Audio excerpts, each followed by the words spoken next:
People want to know who we are. So we tell them. So we tell them. We're from Austria. We're from Austria. Mighty, mighty Austria. Mighty, mighty Austria. Ooh, ah. Ooh, ah.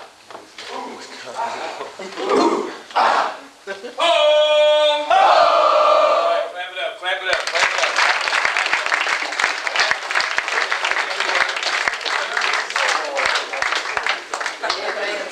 All right, before I get started, I'd like to thank all the coaches up here. You guys done a great job. I'd like to thank them for allowing me to come over to share the experience of getting the opportunity to coach over here in Europe.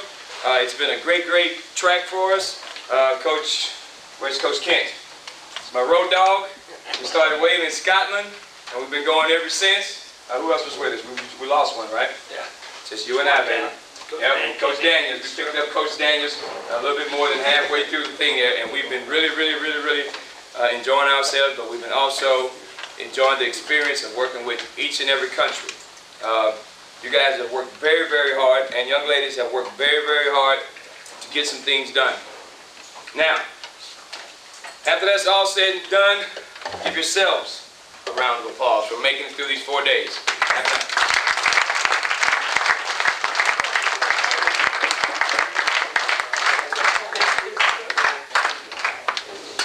Now I want to share with you things that I have experienced in my career, in my short 36 years. I've had an opportunity to be exposed to a various number of things in my life. I'm very fortunate, but I still have not reached the top of where I want to be. So I'm still climbing. I'm taking these steps, one step at a time. Now, things that I have on this board, we're going to talk about some significant things in your life. Can everyone understand me? Laura? Yeah. Where's Laura? Alles klar? Still, no, I'm still getting that little bit. You guys know the little dog in the back of the window? That's Laura. Okay? But she's my girl. Clap it up for Laura. Give Laura.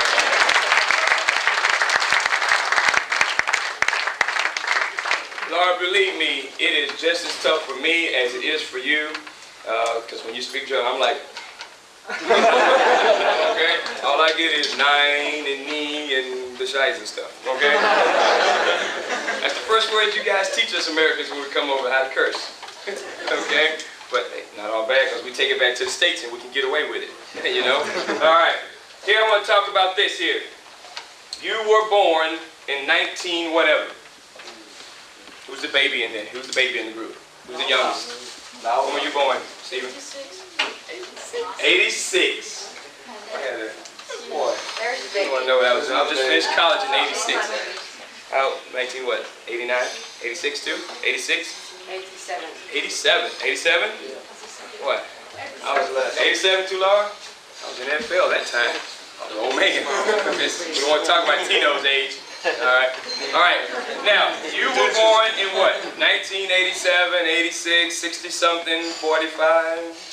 1800s. no, serious. But you will die in the year 2000 and something. Something, right? Right? We will die. We'll have to do that. Okay? Now let's talk about the things that you get when you're born.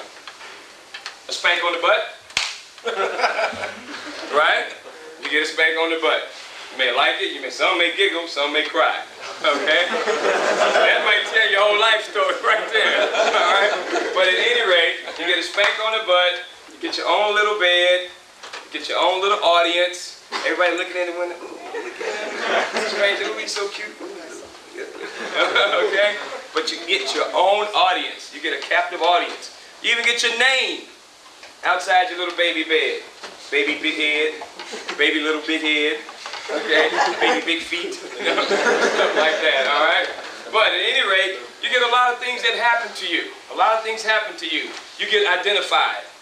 People pay attention to you, right? Look in the window. I stood about 5 hours just looking at my baby. Just like, is he gonna move? He's gonna move, he's gonna move. For 5 hours, didn't move. I was just falling down, falling asleep, okay? But it's still, people pay attention, right? Now, let's move to this unfortunate situation. It's when you die. You're dead, right? You're done. I hope that's it. Oh. You guys are good. You guys are good.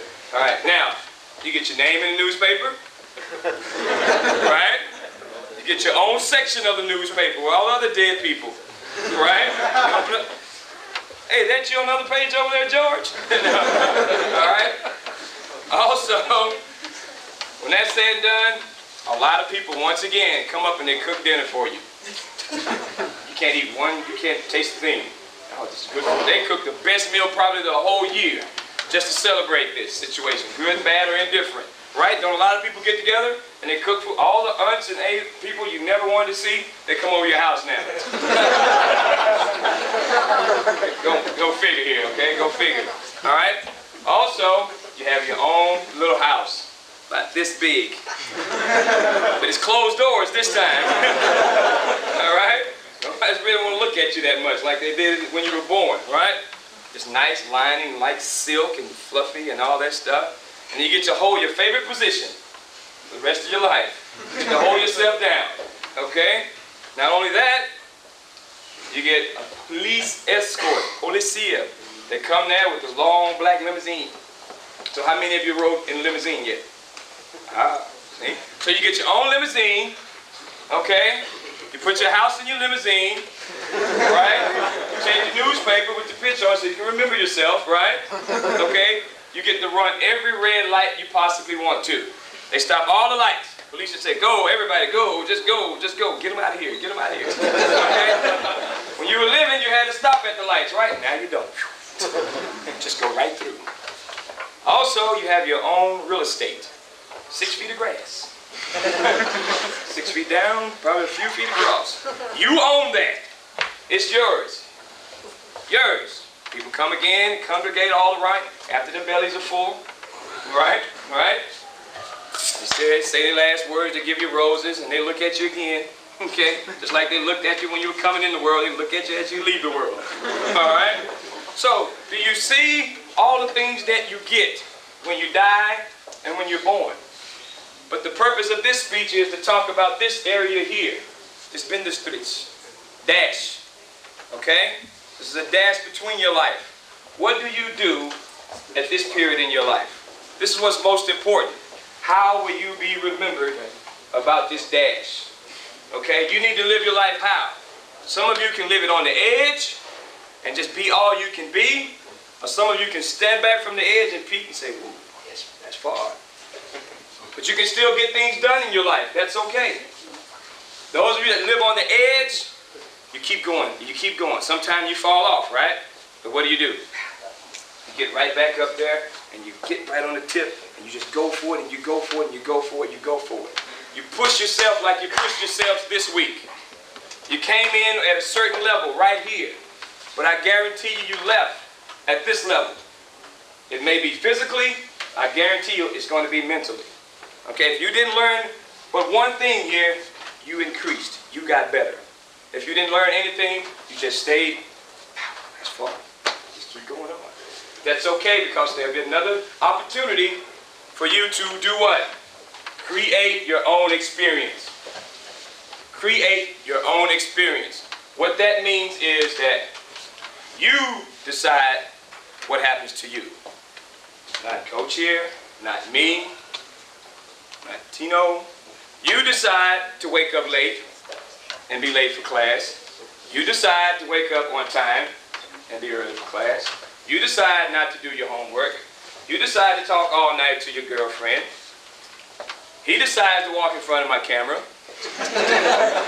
Okay? All right, at any rate, you decide to do the things that you decide to do, so you need to be accountable for you. Anytime you start fixing the blame, oh, the sun did not set right, it was hailing last week, the moon rose up out of my garden, okay, the little bird didn't talk to me this morning, I can't drive my car because all I have is 6 wheels, stuff like that. Now, create your own experience. Be accountable for your own decisions. Okay, next scenario, what is the definition of success? there are many types of definitions of success. The definition that allowed me to be successful in the things I have done in my life is called preparation plus opportunity. What do you mean by that? I had to be prepared. When they told me that I had a full scholarship or I was able to go play at the University of Texas, I had to prepare myself. I had to run hard. I had to get my classroom work. Okay, I had to hang around the right people. I had to have the right conduct, which I had my right behavior. Okay, that's preparation. Okay, I had to do my sit-ups, my sprints, and all those things. I had to be ready for those tests. What's my opportunity? When the guy knocked on my door, that's opportunity. And says, hey, would you like to come to the University of Texas? And then I say this, yeah, because I'm prepared to meet this opportunity. So I'll be what? Successful. Those of you that don't prepare yourself, that decide I'm going to play PlayStation all night and not read that 3rd chapter, that you know the teacher told you to study chapters 1 through 4. Okay, and you study 1, 2, and 4. And then when you get to that test, which is what? That opportunity, right? And you didn't prepare yourself because you studied chapters 1 and 2. I want to go to the next level in PlayStation. So I'm going to skip chapter 3. I'm going to go to chapter 4. As soon as you get to that test, the first 10 questions are going to be on chapter what? 3. Ha. Hello, you've been there. Who got a 0? Okay. All right, okay. You've been there. I've been there. Okay. You create your own experience because you decide to do what? Put PlayStation down, study chapter 3, be prepared to meet the opportunity so you can be what? Successful. People change for 2 reasons. Basically 1, not for miles, but for their own reasons. I can tell you the best technique in the world, but if you don't believe it, it doesn't matter. It really doesn't matter because you have your reason why you want to do something. You have your reason. The guy can get up here and make a long speech and I can show you that A to B means this and C and equal that, but if you won't believe it, you won't achieve it. But you have to have your own reasons to do things. But always remember this, if you have a problem with your friend, your girlfriend, your boyfriend, your mom, your dad, parents and so forth and so on, me especially as a parent, I want to tell my daughter, don't eat the chocolate, don't eat this, don't eat that, don't eat. They're not going to stop eating the chocolate until they decide to stop eating the chocolate. I don't care how much I tell my child, don't eat all the candy, don't eat all the candy. My mom told me the same thing until I got to the dentist all the time. Then I understood what she was saying. But I didn't change until what? I decided to change. People change for their reasons and not yours. So you can't get upset with them, you just have to accept it.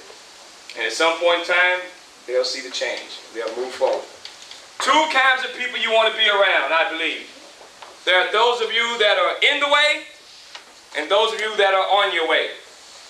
On your way, people go get stuff done.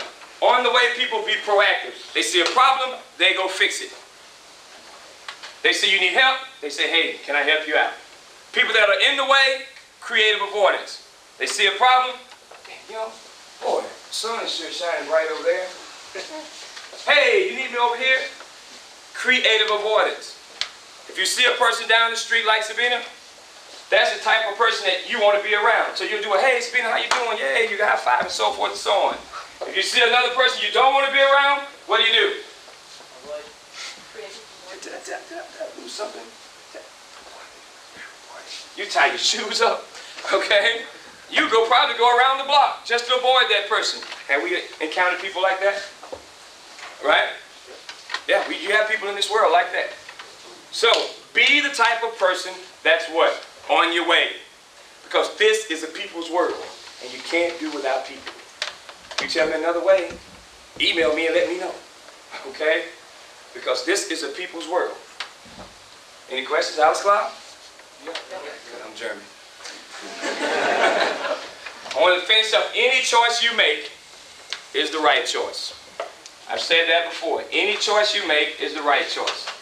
What do you have to deal with? The consequences. Believe me, I've made a lot of choices. Some of the consequences I didn't like. But I had to stand by that choice. Because I felt that it was what? I wanted to change for my reason. But you got to look at those reasons and evaluate all those reasons to ensure that what? You get the right consequences that you want. You may decide to eat all the chocolate you want to eat. Hips grow. That's what I mean there, right? Because it's calories, it's this, it's that, the ice cream and all this, the bad habits and what have you. But any choice you make is the right choice. Just deal with what? The consequences. And that's okay. That's okay. If you want to live your life like that, that's great. That's your reason. And that's fine. No one will ever take that away from you because that's your value. That's your world. And you leave with it on that piece of paper, with that drive, running all the red lights, okay? Happy as can be, because now you're happy. Right? You're holding yourself down. I'm going to leave with this statement. True champions, what do? Anybody can work hard and win what? People are watching. A true champion works hard when? Nobody's watching. Nobody's watching. That is the difference between the guys that make it and the guys that don't. The guys that make it their priority, commitment to excellence, to do it when nobody's watching. When everybody else is tired and they're playing PlayStation, you're out there doing your drills, you're studying your plays, you're asking questions, you're calling someone up, you get some clarification. That's the definition of a champion, in my book as I see it. Everywhere we go, people want to know, who we are, so we tell them.